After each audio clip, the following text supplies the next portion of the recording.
presidente que tem olhado pelo povo brasileiro como nunca aconteceu antes. Ele acredita no Pará e no povo paraense. Vai fazer uso da palavra o presidente da República, Luiz Inácio Lula da Silva!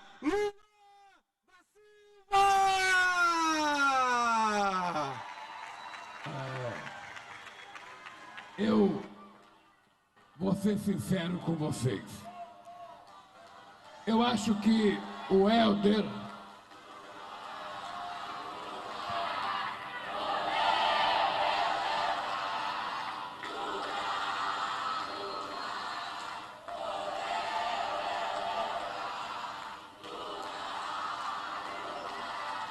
minhas queridas companheiras e companheiros do estado do Pará e da cidade de Belém. O companheiro Helder começou a sua fala agradecendo a Deus de estar vivendo esse momento. Eu acho que Deus ouviu bem e permitiu que o Helder fizesse um extraordinário pronunciamento tentando explicar para vocês a verdade sobre a COP30. Porque o preconceito é uma coisa muito difícil da gente vencer. Vocês sabem, porque muitos de vocês já viveram preconceito. E na história do mundo sempre foi assim. Quando foi se construir a Torre Eiffel na França, teve quase que revolta popular para que a torre não fosse construída. E hoje a torre é o monumento de maior orgulho do povo francês e não tem um turista que vá à França que não queira tirar uma foto da Torre Eiffel. E eu e a Janja temos uma foto da Torre Eiffel.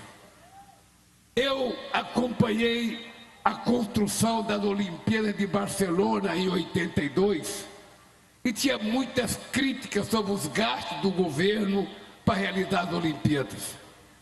E depois que terminou as Olimpíadas, Barcelona virou uma outra cidade. Aqui no Brasil, Helder, aqui no Brasil, quando a gente começou a discutir a Copa do Mundo de 2014, na verdade a gente nem precisou disputar a Copa do Mundo, porque a FIFA tinha decidido que depois da África voltava para a América do Sul. E na América do Sul e na América Latina, o México já tinha feito duas. E o Brasil tinha feito uma única em 1950.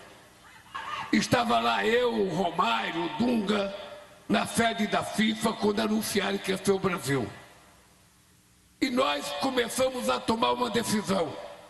O governo federal resolveu colocar à disposição dos estados 400 milhões de reais, financiado pelo BNDES, para que os estados pudessem construir os estádios de futebol.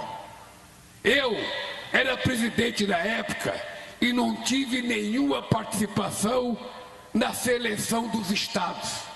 Porque se eu tivesse o direito de dizer aonde ia ser a Copa do Mundo, você pode ter certeza que, como eu gosto de futebol, eu sei que o estado do Pará tem muito mais de histórico de futebol do que o estado do Amazonas.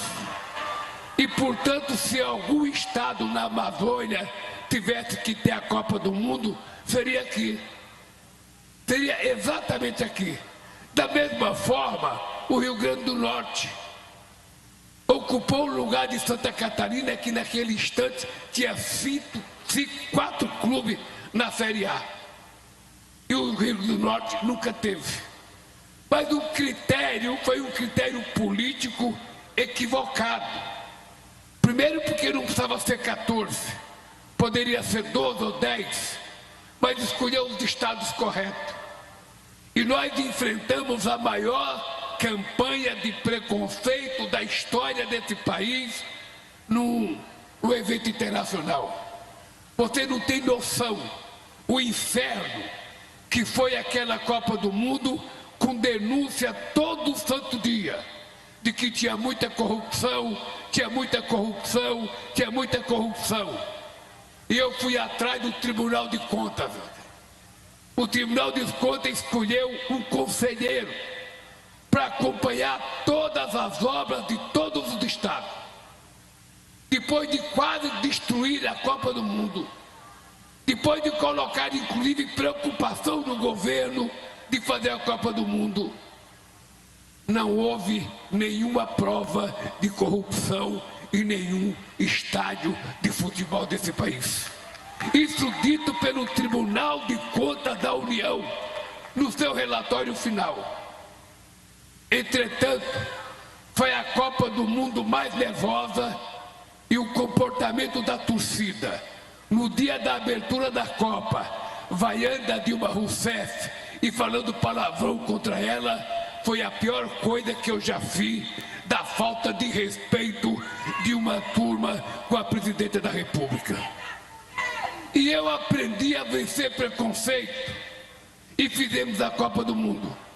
Lamentavelmente, apanhamos de 7-1 da Alemanha.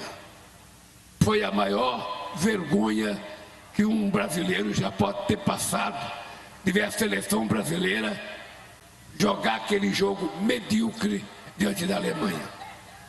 Pois bem, depois nós ganhamos as Olimpíadas no Rio de Janeiro. Eu estava em Copenhague. Possivelmente tenha sido o momento mais emocionante da minha vida, o dia que aquele cidadão suíço anunciou o nome do Brasil. A gente estava disputando com Barack Obama, que estava reivindicando Chicago. A gente estava brigando com o primeiro-ministro japonês, que estava reivindicando Tóquio. A gente estava brigando com o primeiro-ministro da Espanha, que estava reivindicando Madrid. E eu falava, é muito difícil. O Obama, quando chegou em Copenhague, eu cheguei um dia antes. Não saiu uma matéria nem no rodapé do jornal. Quando o Obama chegou, a televisão de Copenhague transmitiu ao vivo o pouso do avião dele, a descida do avião, o cumprimento dele, a entrada no carro. Eu falei, é muito difícil ganhar dos Estados Unidos, eles são muito grandes. Estava lá o Obama e a Michelle. E eu estava lá com a minha turminha. Eu, Meirelles, o Sérgio Cabral e o nosso companheiro Eduardo Paes, para defender o Brasil. E aí a gente começou a mostrar o que era o Brasil. Já tinha falado o Obama, já tinha falado a Espanha e falado o Japão. Eu falei, nós vamos ganhar essa Copa que é com o coração, essa Olimpíada. E vamos mostrar. Aí terminamos de fazer o nosso discurso e começa a emoção. E ficamos esperando. Daqui a pouco veio o suíço e fala Rio de Janeiro. Foi o momento mais emocionante da minha vida. Eu nunca tinha passado a emoção daquela. E cheio de preconceito, cheio de preconceito. E eu não fui convidado sequer para a inauguração das Olimpíadas. Pois bem, é só ir ao Rio de Janeiro para a gente ver as mudanças que houve no Rio de Janeiro. Você conhece, a Margarete conhece, a Jânia conhece, o Aloysio está no Rio de Janeiro, o André conhece. Vai ver as coisas que aconteceram. E quando a gente resolveu, lá no Egito, que a gente ia bancar Belém, eu já sabia do preconceito. Já sabia. Porque todo mundo fala, por que querer fazer investimento no Amazonas, lá no estado do Pará, se São Paulo já tem a cadeia de hotéis que os turistas precisam? Por que fazer, sabe, em Belém, se o Rio de Janeiro já tem os hotéis que os turistas precisam? E eu tomei a decisão de que a gente ia fazer aqui, porque a COP não é um desfile de moda.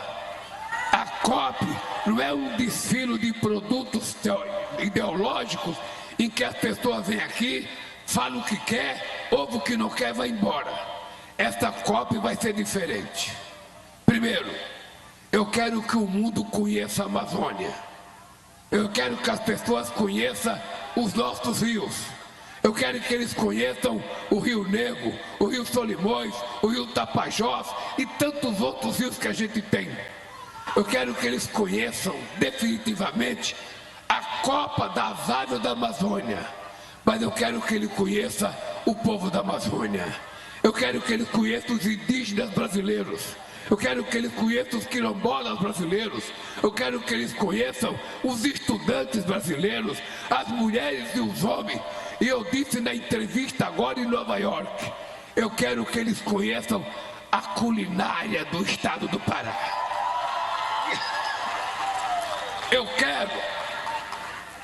Eu quero que eles conheçam a culinária do estado do Pará. Porque não sei se vocês sabem, o Brasil tem 3 estados que tem uma culinária forte.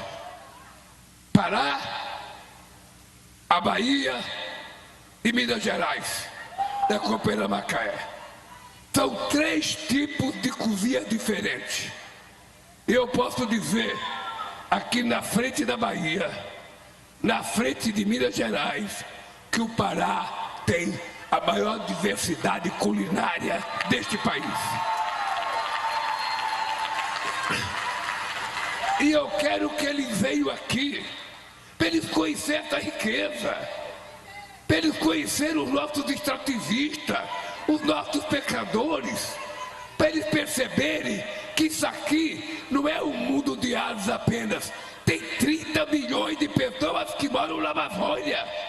Tem mulheres, tem crianças, tem adultos, tem velhos que querem viver, que querem trabalhar, que querem estudar. E se eles querem que a gente proteja a nossa floresta, ajuda a financiar para que a gente mantenha o que eles chamam de pulmão do mundo funcionando corretamente. E aí começaram a desavença. Começaram a falar do preço da diária de hotel. Imagina você, Helder, se os hotéis fossem estatais. Imaginemos que os hotéis fossem do governo federal. Imagina que a gente ia sofrer pressão, a gente ia fazer um preço bem baixinho. Aí a imprensa que está dizendo hoje que os hotéis são caros, ia dizer que o governo não sabia administrar, que ele estava tendo prejuízo, que era preciso privatizar os hotéis, porque a indústria privada sabe administrar mais do que o governo. Então, quem está cuidando disso é o seguinte: nós queremos garantir ao mundo, ninguém vai dormir aqui pior do que a gente dorme em nenhum lugar do mundo. Ninguém. Para compensar o luxo de um quarto de hotel, vai ter o amor do povo do Pará na rua dessa cidade, sabe? Mostrando que tipo de gente que nós somos. Que tipo de gente que nós somos. Eu quero que eles conheçam as pessoas dançando carimbó. Eles precisam aprender o que é o carimbó. Se a Janja quiser, a gente pode treinar um pouquinho. Você e sua esposa podem treinar. E quem sabe a gente possa dançar um pouquinho de carimbó. Pode mexer. A gente vai. Eu, depois dos 80, estou sem limite para rebolar aqui. Então, gente, o que está acontecendo? Nós, e eu quero aqui, Helder, na tua frente, dizer que esse companheiro e a Miriam Belchior foram 2 heróis nessa COP. 2 heróis nessa COP. Sabe, porque não é fácil você enfrentar a desavença. Não é fácil você deixar de fazer aquilo que já está pronto para fazer uma coisa nova. Não é fácil. Mas veja, para enfrentar o problema dos apartamentos, nós dissemos que o povo do Pará ia fazer com que as suas casas virassem apartamento. E muita gente no Pará está saindo da sua casa para dizer para os gringos: venha morar no meu aconchego por uns dias, para você saber o que é o Pará. Fomos atrás de 2 navios, esses navios bonitão que a gente só vê em novela ou em filme, navio que cabe 4.000 pessoas, pois aqui vai ter 2 navios, para quem quiser dormir, vai dormir no navio também. Portanto é o seguinte, começaram a se queixar que os países pobres não podiam vir para cá, porque coitado dos países africanos que não tem dinheiro para vir para cá. Pois bem, nós resolvemos garantir aos africanos, veio o pacote, que o governo estadual e o governo federal vão garantir que vocês tenham aonde dormir, vão ter o que comer, e se quiser beber, vão ter também, porque aqui tem de tudo. Então é o seguinte, gente, o preconceito está vencido. O preconceito, você não sabe, Helder, o que é o preconceito de algumas regiões do país com a Zona Franca de Manaus. Você não tem noção. Qualquer oportunidade tem alguém tentando desmanchar a Zona Franca de Manaus. Itaipu está colocando 1,5 bilhão aqui. E tem gente que fala, mas Itaipu é do Paraná. Itaipu não é do Paraná, Itaipu é do Brasil. E, portanto, o Pará tem direito de receber dinheiro de Itaipu. Eu quero te agradecer, ele, pela coragem. O que você está fazendo é simbólico. É fazer com que as coisas que são brasileiras sirvam aos 27 estados brasileiros e aos 215 milhões. Pois bem, gente, a COP já está garantida. Eu estava vendo essa obra. Na França não tem um canal desse. Nos Estados Unidos não tem. Ele ainda está poluído. O nosso prefeito sabe, e o nosso governador, que os prédios que tem do lado vão ter que canalizar os seus esgotos, porque a gente quer que vocês vão passear aí com as crianças de vocês e não tenha fedentina, que não tenha mau cheiro. Isso é para estar bonito, cheiroso, para vocês poderem sentir o prazer de passar um domingo passeando no Parque Linear da Nova Doca. Olha que nome bonito. E aí vai ter quiosque para vocês comprarem alguma coisinha, vai ter um banheiro para vocês não precisar, sabe, ir atrás de um poste, vai ter tudo direitinho. Ou seja, vocês vão perceber. E hoje eu fiz uma coisa que é sagrada para mim. Eu fui visitar uma estação de tratamento de esgoto. Ninguém nesse país gosta de investir em tratamento de esgoto, porque é colher dejeto humano, tratá-lo para tentar jogar ele em algum lugar, mesmo que for água, que seja uma água aceita, sabe, pelas pesquisas, pelos cientistas. Pois bem, André, hoje eu fui inaugurar a maior estação de tratamento de esgoto da história do Pará. É isso que a COP tem que ver. É isso que a COP tem que ver. A gente não está aqui fazendo luxo, a gente está aqui fazendo aquilo que é necessário para os estados que foram mais esquecidos, para os estados que receberam pouco investimento. E eu quero agradecer a vocês, ao povo do Pará, pelo carinho que vocês têm por mim desde a primeira vez que eu vim aqui. Quero agradecer, Helder, a você, ao teu irmão, ao Sabino, ao deputado, a meu querido amigo Beto Faro, que já foi embora. O Beto Faro já foi embora. Sabe, quero agradecer, porque eu sei o trabalho que vocês fizeram para a gente chegar ao dia de hoje. Então, queridas companheiras, estejam certos, nós vamos virar motivo de orgulho para o mundo a partir dessa COP. A partir dessa COP, ninguém vai ter mais dúvida de que o Brasil não deve nada a nenhum país do mundo. de que o Brasil é soberano na tomada das duas decisões. E aqui, quando a gente resolve trabalhar, governo municipal, governo estadual e governo federal junto, ninguém consegue segurar. E eu estarei aqui na COP, de peito aberto. Até eu mandei uma carta para o Trump. Mandei uma carta para o presidente Trump para ele vir aqui. Mandei uma carta para o presidente Xi Jinping. Mandei uma carta até para o Milei da Argentina. Eu mandei carta.